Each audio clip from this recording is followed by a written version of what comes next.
Meanwhile, over in Congress, 45 senators have voted against holding an impeachment trial because they believe that impeaching President Trump after he's left office is unconstitutional. Now, over at the southern border, a federal judge has ruled in favor of Texas, meaning that, at least for the next 2 weeks, deportations can resume. And lastly, we here at the Epoch Times have received leaked internal government documents which reveal that China's military is growing its fleet of drones in order to spy on and to compete with the United States of America. Let's go through these stories together.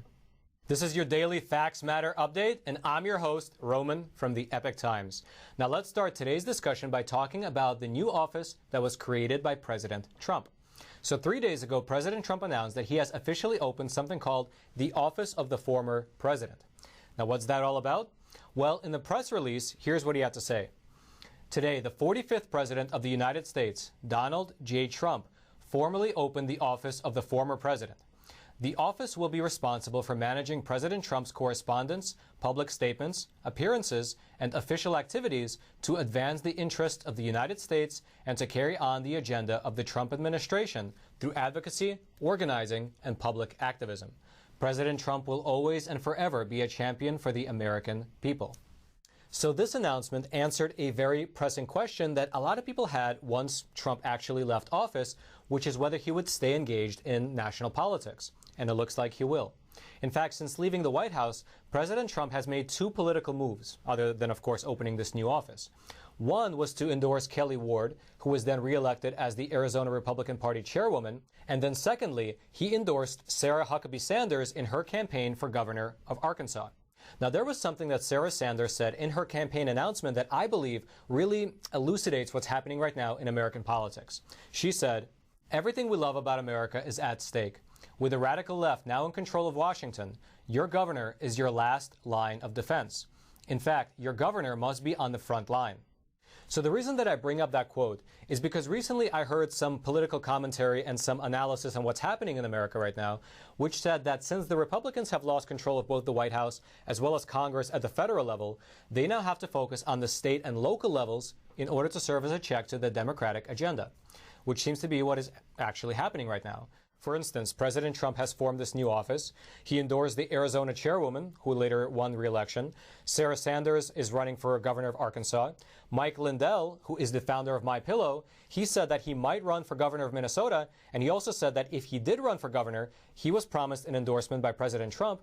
And of course, down in Texas, the governor there, as well as the attorney general, they've said that they will serve as a check to the Biden administration. In fact, the Texas governor wrote on Twitter that President Biden is trying to halt deportations of illegal aliens who already have a final order of removal from the U.S. This abandons the obligation to enforce federal immigration laws. Texas is fighting this attempt to grant blanket amnesty. And these are not just words, because as we discussed in an earlier episode, Texas did file a lawsuit against the Biden administration, arguing that their 100-day freeze order on deportations was illegal and dangerous. And by the way, since that earlier episode, a federal judge has temporarily blocked President Biden's executive order, meaning that deportations will once again resume. Ken Paxton, who is Texas's attorney general, he said this on Twitter. Texas is the first state in the nation to bring a lawsuit against the Biden administration, and we won. Within 6 days of Biden's inauguration, Texas has halted his illegal deportation freeze. This was a seditious left-wing insurrection, and my team and I stopped it. Now, to be specific, though, this temporary restraining order does block Joe Biden's policy, but only for 14 days. We'll have to see how this case actually plays out in court in order to see what happens over the long term in terms of deportations. However, one very important thing to mention is that this attempt to freeze deportations was not the only immigration-related action by the Biden administration. In fact, since taking office, Joe Biden has been moving pretty quickly to dismantle the border security measures that were implemented by President Trump. In fact, on day one, basically on the very first day of his administration, they've either signed executive orders or issued memos to do 6 important things. Let's go through them together. First of all, they temporarily suspended deportations of illegal aliens, which we already discussed. Second of all, they got rid of the travel ban, which was instituted by President Trump, which banned travel from terrorism-prone countries, mostly from the Middle East or from Africa. And now they can come here again. Thirdly, he stopped the construction of the border wall. Fourthly, Joe Biden has stopped adding people to the Remain in Mexico program. That was the program wherein people who came here from Central America had to stay in Mexico as they await their asylum claims. Fifthly, Joe Biden has preserved and fortified the DACA program. And lastly, sixth of all, the Biden administration has sent over to Congress a sweeping immigration package, which includes amnesty for millions of illegal immigrants. And that was all on the very first day. And in fact, since then, since the first day in office, Joe Biden has also committed $4 billion in assistance to El Salvador, Guatemala, and Honduras. That was according to the Mexico president. And secondly, he signed an executive order to include illegal aliens in the census count. So one question that you might be asking yourself is this: what is the theoretical underpinning guiding this new administration when it comes to immigration? Well, according to the White House press secretary, she put it this way: immigration, we consider, is part of racial equity, which is a broad issue, but that's how the president has spoken about that crisis over the past several months. So according to her, it's a question of racial equity. However, to give you another perspective on the matter, we interviewed Trevor Loudon, who is an expert on communist subversion, and he cited one study which found that illegal immigrants tend to overwhelmingly favor Democrats by about a factor of 80%. Compare that to 20% who favor Republicans.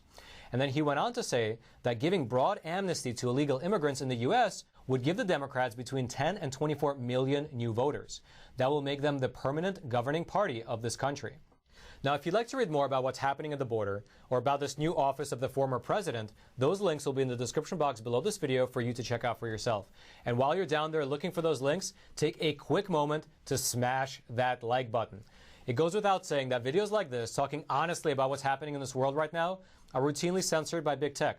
However, when you smash that like button that's below this video, you are forcing the YouTube algorithm to share this video out to potentially thousands of more people, letting the truth be known far and wide. And now is a great time for me to tell you a little bit about the sponsor for today's episode, and I'll do so in the sound room. The sponsor of today's episode is AMAC. That's A-M-A-C, and it stands for the Association of Vitamins Insurance. I'll throw AC, they say every single day. So if you're upcoming impeachment trial. 2 days ago, Joe Biden said that he feels an impeachment trial of President Trump has to happen. However, he acknowledged that President Trump will likely not be convicted. Basically, he will not be found guilty. And that's because of the high threshold that's required for conviction. Basically, 2/3 of the Senate would have to agree that President Trump is in fact guilty. And according to a recent vote which was conducted in the Senate, it was a vote on whether to have the trial at all. 45 Republican senators voted against holding an impeachment trial, saying that it would be unconstitutional to impeach President Trump after he left office. And so even though they ultimately lost that vote, meaning that the impeachment trial will actually go forward, it seems like enough senators think that the entire affair is unconstitutional, and therefore they are very unlikely to vote for a conviction of President Trump when the time actually comes. Basically, what will happen is that the trial will go forward, but will likely fail. If you'd like to read more about the upcoming impeachment trial, that link will be in the description box below this video for you to check out. And now let's talk about what's happening over in California. According to officials, California may have sent out as much as $11 billion in pandemic unemployment benefits to fraudsters, basically people who were defrauding the system in one way or another. According to a press release from California's Employment Development Department, since March of last year, they have processed almost 20 million claims and paid out almost $114 billion in unemployment benefits. However, they said that an estimated 10% of these payments, which amounts to about $11 billion, has been confirmed to be made out to fraudulent claims. They said that additionally, another 17% of these unemployment claims is under investigation after being flagged as being suspicious. And by the way, it's important to remember that when we're discussing fraud like this, fraud against the public sector, it's actually the theft of American tax dollars, your and mine tax dollars. So keep that in mind. Now, if that amount of fraud in California seems high to you, technically it's actually lower than the national average. According to ID.me, which is a security company which investigates and fights back against fraud, when you look nationally, when you look across this country, 35% of unemployment applications are fraudulent, which technically makes the 10 to 27% of fraud in California seem not too bad. Their CEO said that the fraud rate for new claims is at least 35% and over 10 times what we see at federal agencies. So obviously that is a lot of fraud that's eating into the pandemic unemployment relief. However, let's talk a little bit about the cause of this unemployment. California has been under very, very harsh restrictions since the pandemic, which included stay-at-home orders, curfews, as well as the closure of non-essential businesses. However, just 2 days ago, California's governor lifted these heavy restrictions. In a statement, he said that we are in a position projecting 4 weeks forward with a significant decline in the case rates, positivity rates. We are anticipating decline, still more decline in hospitalizations and more declines in intensive care use. And that's why we're lifting that stay-at-home order effective immediately today. Now, what's interesting to note here is that since Joe Biden took office, California is now the only state to have eased their lockdown measures. Over the last several days, the governors of New York, of Michigan, of Washington, as well as the mayor of Chicago also announced that they will be reopening their state or their city. But I would love to hear your thoughts on the matter. Please let me know what you think in the comment section below this video. Is the fact that these reopenings came right after the inauguration just a coincidence? Is it just a happenstance of timing? Or is it some sort of a Machiavellian type of politics going on in the background? Please let me know what you think. And now let's talk a little bit about what's happening over in China. According to a leaked internal government document from China's Ministry of National Defense, the Chinese Communist Party has been actively growing its fleet of drones to spy on and to compete with countries that they consider their adversaries, such as, of course, the United States. So this document comes from July of 2017, so it's about 3 or 4 years old, and it was given to us here at the Epoch Times by one of our trusted sources inside of China. Now, of course, this is one of our internal sources, and as you can imagine, they need to remain anonymous. Now, this document described China's ambition to dominate what it calls full-dimensional warfare. What does that mean? Well, what they're referring to is their desire to control 5 different areas of warfare. They basically want to control the sea, land, air, space, as well as the electromagnetic spectrum where military equipment communicates. And they're doing this by developing advanced military drones. This document detailed the regime's plan to design several small types of long-range military drones and establish a factory to produce 1,000 of these drones per year. The document also stated that there would be about a $20 million investment to build the firm that would produce these drones. Now keep something in mind. This document only came to us recently, but this document itself is actually from about 3 years ago. It's from June of 2017. And so in this document, it says that these drones would begin production by the end of 2018. The document reads, implementation of the program will arm our national defense with the latest combat power in future vertical warfare and make it capable to contend with the U.S. military weapons, giving it marked military significance.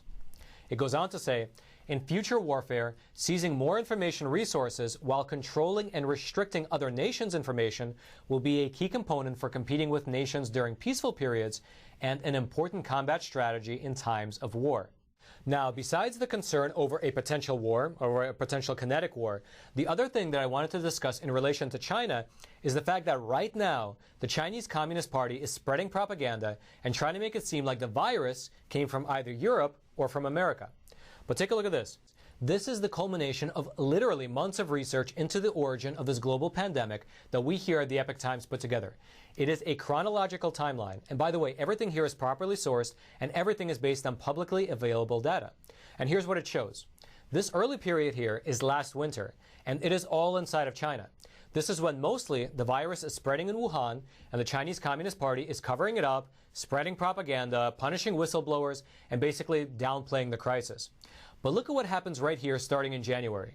The virus began to spread like wildfire around the globe. Every single dot here represents a different country. And specifically, it shows the earliest date that a person who was confirmed to have the virus arrived inside of that country's borders. For example, in Sweden, a woman came back from Wuhan on January the 23rd and later became the first case in that country. Here in Canada, the first 2 cases are a couple who came back from Wuhan on January the 22nd. And so on. It goes on. We went country by country. And look at this bottom part here.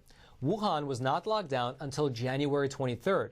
But look, by that point, 5 million people had already left Wuhan and they had already spread the virus to many other countries. So why does this all matter? Well, here's the crazy part. Our underground sources inside of China are telling us that the same thing is happening right now in China that happened last year. Today, in January of 2021, there are giant mega cities that are going under lockdown once again. And yet you probably haven't heard about it because the Chinese Communist Party is once again covering it up. But take a look. Hebei province, which has 38 million people, told its residents to isolate at home. And 6 other provinces have entered what they are calling wartime mode after COVID outbreaks there. But the Chinese communists are covering it up, and the media in the West, the legacy media that we have here in the Occident, largely does not report it. However, we here at the Epoch Times can, because over the years we have developed deep underground sources inside of China which allow us to present this information to you. We present you what really is happening in that country. And so if you'd like to read more about either these drones that are being developed by the Chinese military, or about the timeline of this virus's spread, or about these megacities in China that are going under lockdown right now, all of those links will be in the description box below this video for you to check out. And lastly, as I mentioned before, on the very same day that Joe Biden was sworn into office, our channel, Facts Matter, was demonetized by YouTube. We can now no longer run pre-roll, mid-roll, or post-roll ads on our videos. We also can no longer have a super chat feature in the chat. Basically, they took away our ability to monetize this program. However, if you would like to support honest journalism, if you would like to have access to a source of news that questions the established narratives, that digs into the facts, and that reports everything openly, honestly, and transparently, then I would recommend that you subscribe to the Epoch Times. I'll put a link in the description box below this video. It only costs a few dollars a month, but in return you will get access to all of our reports, which, by the way, with all of this censorship happening right now across all platforms, in my opinion, it's super critical to have access to uncensored information. And specifically, I want to mention a bit more about our China coverage. The Chinese Communist Party is, by my best estimate, the biggest threat to America, whether it's militarily, ideologically, economically, pretty much in all areas across the board. But generally, the media outlets in this country, in America, do not report accurately on the communist regime. And it's for various reasons. Some are afraid to get their visas revoked, some have economic interests, some have just literally been duped by the Communist Party's talking points, and so on. However, we here at the Epoch Times, we expose communism in all of its forms, especially the Chinese Communist Party.